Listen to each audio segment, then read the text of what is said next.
Bonjour, chères âmes. Alors, le sujet d'aujourd'hui, c'est comment passer d'un lien d'âme à une relation concrète dans la matière. Alors, aujourd'hui, il y a beaucoup de différents discours sur l'amour. Aujourd'hui, c'est un petit peu à la mode aussi, hein. Tout est récupéré de toute façon aujourd'hui. Et même l'amour, bon, on va dire que c'est plutôt bon signe, ça.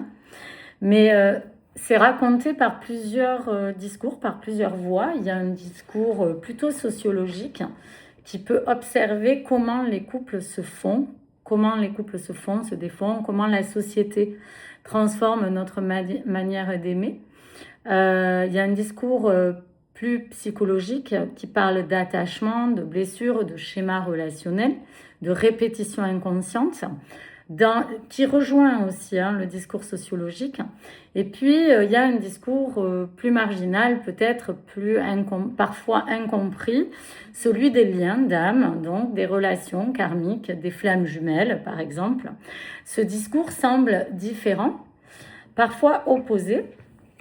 Et pourtant, quand on regarde bien, avec la loupe, quand on regarde de près, ils se rejoignent. Des sociologues, par exemple, comme Marie Bergström, avec les nouvelles lois de l'amour, montrent que le couple tel qu'on l'a connu est en train de muter. C'est marrant parce que ça rejoint un peu ce que je dis.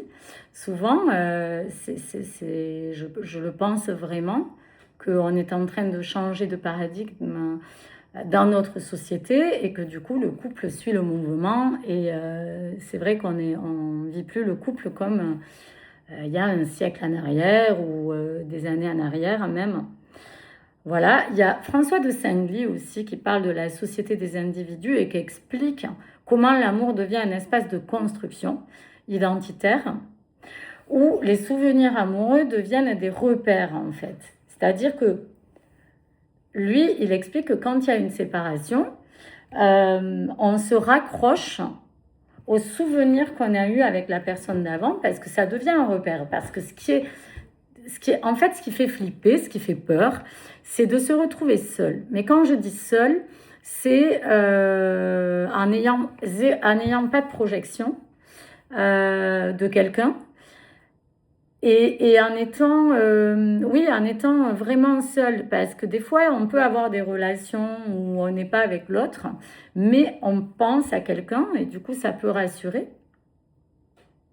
Et donc, cette histoire de lien, ça vient questionner un petit peu cette étude sociologique, par exemple. Je trouve ça assez intéressant d'avoir cette étude-là. Néanmoins, bon, sur les liens d'âme, c'est pas comme ça que ça fonctionne non plus, même si ça se rejoint. Alors, du côté de la psychologie, on a des auteurs comme Boris Cyrulnik, j'arrive jamais à le dire, Jacques Salomé, par exemple, qui parlent de liens, de sécurité affective, de désir, de transformation.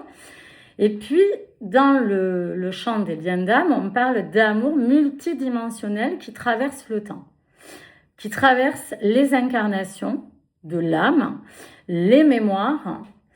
Et ce que j'observe, c'est que quand les gens viennent vers moi et qui racontent leur histoire, même s'ils sont sur des liens d'âme différents ou même sur des relations, c'est-à-dire hors lien d'âme, une relation normale, classique, ben en fait, tout se rejoint, mais à des niveaux de conscience différentes. Donc, le lien d'âme, c'est un lien qui ne se gère pas. Il ne se gère pas du tout. C'est ça qui est la particularité du lien d'âme. Alors qu'un couple classique, on peut arriver à gérer avec un travail psychologique, par exemple. Un lien de flamme jumelle ou un lien d'âme ne fonctionne pas du tout selon des codes traditionnels. Il ne répond pas aux règles habituelles de la stabilité, de la projection, du compromis immédiat. Pourquoi ? Parce que c'est un lien multidimensionnel. Quand je dis multidimensionnel, cela signifie qu'il agit au même moment. En même temps, en très peu de temps, on va travailler. C'est-à-dire que ce lien, qu'on pense être une relation au départ, quand on rentre dans le lien, on commence par une relation. on va expérimenter de suite l'émotionnel, le côté psychologique, le côté karmique du lien, c'est-à-dire les vies passées. Là, on fait un travail sur l'âme. Alors, comme je dis toujours, faut-il y croire? Mais souvent, quand j'ai des personnes, parce que les gens, dans le lot de gens qui viennent me voir, il ne faut pas croire qu'il n'y a que des gens perchés, des gens qui sont dans la spiritualité, des gens qui sont dans l'ésotérisme. J'ai des scientifiques, j'ai des gens qui travaillent dans des laboratoires, des médecins, des gens qui font de la recherche, des gens qui sont dans le milieu juridique, qui sont bien terre à terre avec des lois, avec quelque chose de très droit. J'ai des gens qui sont dans le commerce, enfin, j'ai de tout, des artistes, etc., etc. Donc, ça m'indique que c'est pas une croyance en fait, c'est pas un discours. À un moment donné, on dépasse tout ça dans ces liens d'âme. Donc, on va être amené à voir le karmique. Et quand je leur parle de ça, au début, ils sourient. Et puis quand je commence à leur expliquer qu'ils ont été dans une ancienne vie et que ils font eux-mêmes le lien de ce qu'ils sont en train de vivre. Vous voyez ce que je veux dire? Parce que il peut y avoir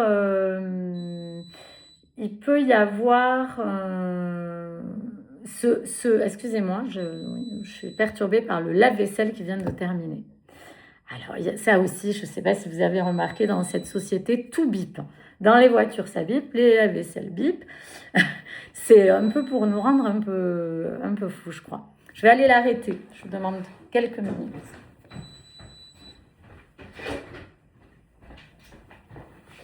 Je vous remercie de votre patience. Donc, quand je leur explique qu'ils ont été dans une ancienne vie, tout à coup, ça prend du sens. Et ça va les libérer quelque chose pour qu'ils puissent avancer et sortir d'un schéma. Le transgénérationnel aussi, qui est amené à travailler. Alors, le transgénérationnel, on le travaille aussi en psychologie. Après, il y a différentes méthodes. Mais c'est important d'aller voir du côté de sa famille qui ils ont été pour pouvoir comprendre qui on est. Les mémoires cellulaires, donc ça passe par le corps physique, par les cellules du corps, l'eau du corps, parce qu'on est quand même beaucoup d'eau, il y a beaucoup d'eau en nous. Donc c'est intéressant d'aller nettoyer les eaux usées de notre corps avec des pratiques. Voilà. Il y a aussi le côté spirituel qui va être travaillé, c'est-à-dire que des personnes qui n'étaient pas croyants vont devenir croyants, que ce soit en une religion ou pas, c'est pas forcément enfermé dans quelque chose, mais il y a quand même cette dimension sacrée aussi. Ce lien va venir activer successivement des thèmes: l'amour, la séparation, l'abandon, la liberté, l'amitié, l'argent, la sexualité, le pouvoir, la dépendance, le travail. Rien n'est laissé au hasard. Alors, comment on peut faire pour avancer sur ce lien? Est-ce qu'il y a des choses à faire? Oui et non. C'est une question que beaucoup me posent. Comment je fais pour pouvoir avancer? En réalité, on ne peut rien forcer dans ce lien. Le seul truc qu'on peut faire, c'est être accompagné par des personnes comme moi ou des thérapeutes ou un praticien, mais quelqu'un qui connaît comment fonctionne un lien d'âme, bien évidemment, parce que c'est pas si simple. Le lien a sa propre intelligence, en fait. Il avance selon un rythme qui dépasse l'ego et la volonté de notre personnalité, de notre personnage, de notre ego. Ce que l'on peut faire, c'est travailler sur soi, dans la direction du lien, sans chercher à le contrôler. Une fois qu'on a compris qu'est-ce que c'était que ce lien, comment il fonctionne, on travaille dans cette direction-là. Et ce travail, donc, comme je vous disais, peut se faire avec des thérapeutes, avec des énergéticiens, des guides, des outils de conscience, mais jamais dans la précipitation, parce qu'on travaille beaucoup sur l'espace-temps, sur le temps. L'âme, elle n'a pas d'espace-temps. Alors, quand on est sur un lien d'âme, c'est assez compliqué. J'entends beaucoup: oui, mais moi, je suis jeune, j'ai envie de construire ma vie. Oui, mais moi, j'ai 70 ans, j'ai plus le temps d'attendre. Oui, mais moi, j'ai 50 ans, j'ai envie de vivre, j'ai encore de belles années à vivre devant moi. En fait, on est tous sous emprise du temps dans ce lien. Les axes de travail possibles dans ce lien. Alors, je vais vous fournir une liste, mais quand on prend conscience de ce lien, il y a plusieurs niveaux de travail qui peuvent s'ouvrir. Il y a le travail énergétique, comme je vous disais, donc l'harmonisation des énergies, la libération des charges émotionnelles, le rééquilibrage des polarités yin et yang, les mémoires de vie passée, donc aller reconnaître des histoires qui n'ont pas été achevées dans des vies passées. Ça peut être avec les archives akashiques, par exemple, ou alors de l'hypnose régressive. La compréhension des dettes karmiques, donc il faut aller voir du côté du karma, la pacification des serments ou des pactes qu'on a pu signer dans des anciennes vies. Bon, ça, c'est pour le discours plus ésotérique, mais dans le lot des liens flammes jumelles, il y a eu beaucoup d'histoires de sorcellerie, de guérisseurs à des époques, puisqu'on a traversé des époques.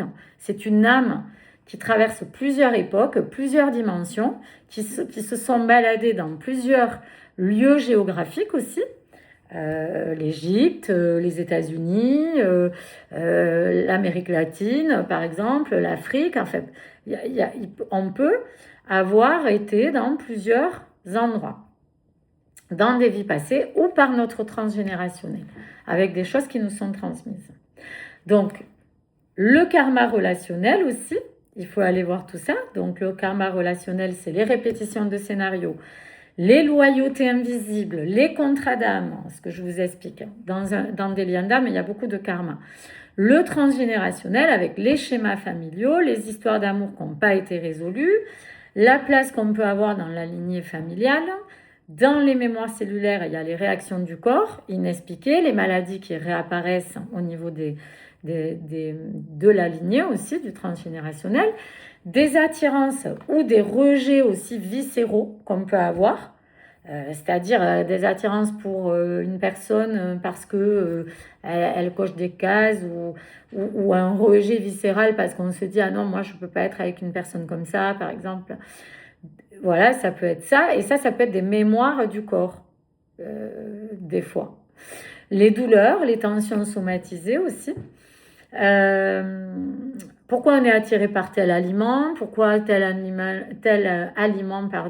ou tel animaux aussi d'ailleurs, tiens, j'ai fait un lapsus révélateur, mais il y a des gens qui aiment tel animaux et pas d'animaux.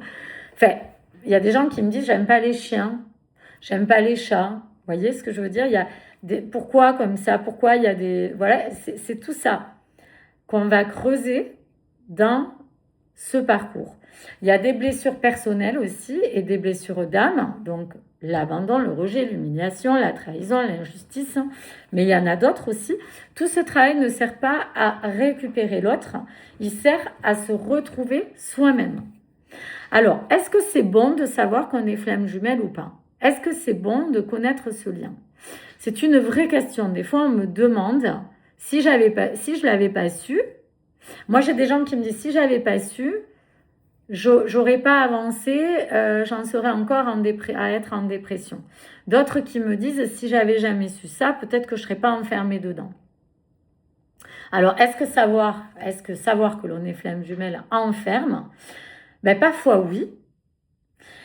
Quand le mental s'empare, quand l'ego veut contrôler et veut aller plus vite, quand on s'accroche à cette étiquette-là, mais ne pas savoir, en réalité, ça ne bloque pas le processus. Le travail, il se fait quand même. C'est ça qui est fou, que je vois, parce que je vois chez des gens qui le sont et qui ne savent même pas qu'ils le sont, qui traversent le même processus. Le travail se fait quand même. Il est parfois simplement plus long, plus inconscient et plus douloureux pour le coup. Pour ceux qui ne sont pas accompagnés, c'est plus compliqué. Ça met plus de temps. Mais des fois, quand on le sait, ça peut aussi arrêter le temps parce qu'on va être dans un contrôle. En fait, c'est le contrôle et l'attente qui fige le lien. Mais la plupart des personnes que je rencontre arrivent parce qu'elles ont senti, quand elles viennent à moi, quand elles ont senti qu'elles étaient sur un lien atypique, enfin à moi ou à d'autres thérapeutes, mais quand elles ont senti que ce qu'elles vivaient n'était pas normal, que c'était pas classique, que c'était pas explicable, que même avec la psychologie, on n'arrive pas à être compris, souvent, le parcours est fait d'une manière que vous allez être guidé vers des personnes qui connaissent, soit des amis qui vont vous en parler, soit vous allez tomber sur un livre qui vous en parle, Soit ça vous tombe dessus comme moi, ça m'est tombé dessus, cette information, par le biais d'une vidéo. L'information finit toujours par arriver comme une évidence, comme une reconnaissance intérieure. Tout à coup, vous dites, ah mais c'est ça, en fait, je suis là-dedans. Voilà. Alors, la société est en train de muter, les couples d'avant sont en train de se transformer ou de se défaire. Ce n'est pas une punition, c'est un passage. On quitte des modèles basés sur la survie, la dépendance, la sécurité extérieure pour aller vers des couples plus conscients, plus libres, plus alignés. Les liens d'âme participent à ce mouvement. Ils viennent déconstruire pour reconstruire autrement. Donc, pour passer du lien à la relation dans la matière, un jour, quand le travail est suffisamment intégré, l'univers remet les deux âmes face à face. Pas pour recommencer comme avant, mais pour créer quelque chose de nouveau ensemble. Ce ne sera jamais un couple inconscient. Ça passe d'un couple inconscient à un couple conscient. Tout ce qui a été vécu avant, ça peut revenir au moment, ce qu'on appelle la réunion dans le lien flamme jumelle, où il y a quelques peurs qui remontent, des prises de conscience, etc., de choses qui ne sont pas encore réglées, chacun de son côté. Mais on est sur quelque chose de plus doux, même si la réunion, c'est un passage délicat. Ce sera un couple qui va voir les mécanismes. Les choses qu'on ne voyait pas avant, on va les comprendre, on va les désamorcer plus rapidement, on va pouvoir les nommer, on va pouvoir communiquer, on va pouvoir ajuster. Le silence radio, la fuite, la rupture automatique n'auront plus leur place. Ça, c'est avant la réunion, en préparation de la réunion, pendant la séparation. Parce que chacun va être conscient de ce lien et chacun va comprendre ce qui se joue dans ce lien. Donc, ce lien, c'est un petit peu, j'aime pas le mot programme, alors on va dire que c'est plus une chorégraphie invisible ou une intelligence relationnelle sacrée ou une partition d'âme, voilà, ou une trame, voilà, mais c'est quelque chose qui sait, c'est quelque chose qui ajuste, c'est quelque chose qui guide, même dans le chaos. Ce lien, il suffit à lui-même. Pour passer du lien d'âme à la relation au quotidien, existe-t-il des clés pour que ce lien devienne concret, une relation vécue dans la matière au quotidien? La réponse est nuancée. Oui, il existe des clés, mais aucune ne permet de forcer la serrure. Il n'y a que le temps qui est comme un allié et pas comme un ennemi. Le temps n'est pas une attente passive, c'est un temps d'intégration. Alors quand je pense à la chanson de Léo Ferré, avec le temps, avec le vent, le temps va, tout s'en va, c'est juste, les douleurs s'en vont. Mais je sais pas, je crois pas qu'ils disent dans la chanson que les deux personnes se retrouvent, mais en fait tout est possible. Le temps n'est pas une attente passive, c'est un temps d'intégration. Chaque séparation, chaque silence, chaque éloignement permet d'intégrer des prises de conscience, des émotions qu'on a vécues, l'intensité des émotions, de réajuster des blessures, de stabiliser l'énergie, parce qu'il y a quand même des mouvements énergétiques et vibratoires qui peuvent provoquer des symptômes, je l'avais déjà expliqué, dans le corps. Ça peut provoquer des émotions qu'on ne gère plus, on a besoin de temps derrière. Sans ce temps, le lien replonge dans le même chaos, dans les mêmes boucles, dans les mêmes schémas répétitifs qu'il faut laisser de côté, qu'il faut même oublier presque. Donc, déconstruire un couple qui a toujours été depuis des siècles, c'est pas simple.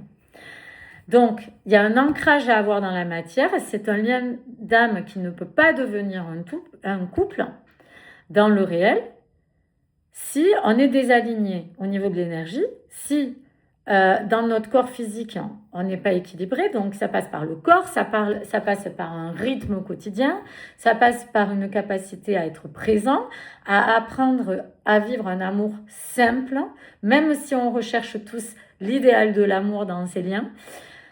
Voilà, en fait, vous voyez, partager un café ensemble, être dans des silences dans la même maison sans que ça devienne un problème, une discussion, avoir une vraie discussion, une vraie communication sans que ce soit un conflit ou une incompréhension ou avoir peur de la discussion. Tout ça, c'est des choses qu'on peut trouver pendant la séparation.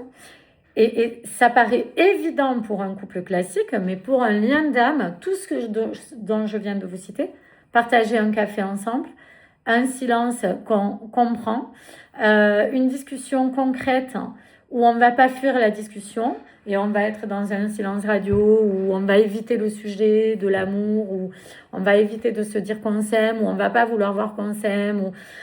Il y a plein de choses comme ça sur des liens qu'on ne voit pas dans des relations. C'est apprendre à vivre un amour autrement. Le passage à la relation nécessite une communication consciente. Dire ce qui se joue sans s'accuser, sans accuser, sans nommer des peurs, sans projeter, sans parler depuis soi, pas depuis la blessure, depuis son moi profond. Donc c'est compliqué parce qu'on est pétri de blessures depuis qu'on est né. Alors quand on nous envoie une relation, bon ben voilà, mais quand on nous envoie un lien, on nous ravive les blessures pour pouvoir en sortir. C'est une responsabilité de l'amour qu'on a, une responsabilité émotionnelle. Chacun devient responsable de sa blessure, de ce qui s'active en lui. L'autre n'est plus le sauveur, le bourreau, celui qui doit être sauvé, la victime, etc., etc. On sort du triangle, de ce fameux triangle de Karpman. Vous irez voir ce que c'est si vous ne connaissez pas. Le lien devient un espace de co-responsabilité, de co-création. Voilà, c'est vraiment ça. L'acceptation aussi des rythmes différents. Dans ces liens, les rythmes sont rarement synchro.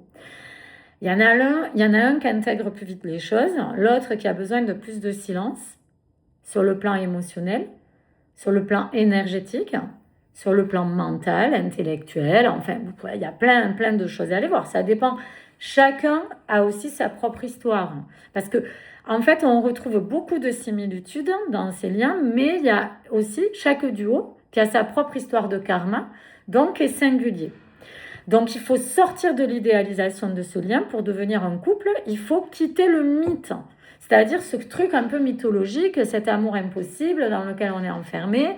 Ça fait très mythologique parce qu'il y a beaucoup de sacré dans ce lien d'amour. On nous amène à aller dans la pureté de la vie, dans la beauté de la vie, dans l'authenticité, dans la vérité. Donc, dans tout ce qui est sacré, sauf qu'on est des êtres humains. Donc, à un moment donné, il faut aussi sortir de cet idéal et aller dans quelque chose de concret. Voir l'autre comme un être humain avec ses limites, avec ses fragilités, avec ses incohérences. Et c'est là que l'amour devient réel.